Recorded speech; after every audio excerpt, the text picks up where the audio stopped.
Welcome to Kenton's videos. Enjoy the video. You start by verifying your environment. Are you on VirtualBox, VMware, or real hardware?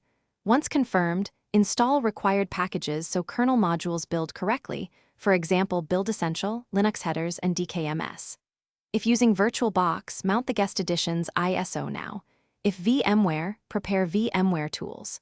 Make sure to back up existing X configuration before changing anything, using sudo to copy Zorg conf to a safe location. This prevents loss and lets you revert quickly if the display becomes unusable.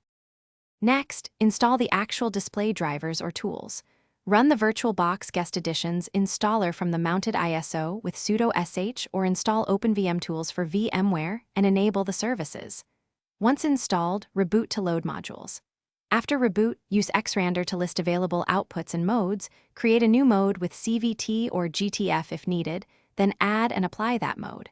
For persistence, write a small Zorg conf d snippet or place an xrandr command into your desktop session's startup file so resolution survives reboots. Finally, verify modules are active. Use elsmod to confirm VBoxGuest, VBoxVideo, or VMWGFX. If not present, mod probe them and then restart Display Manager.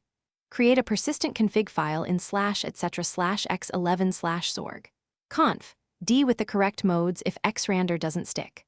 Once done, log out and back in to validate scaling and DPI settings within your desktop. If something goes wrong, restore the Zorg conf backup you made earlier and check /var/log/zorg. 0.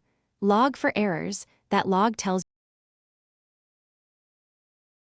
Thanks for watching. Consider subscribing if we helped you.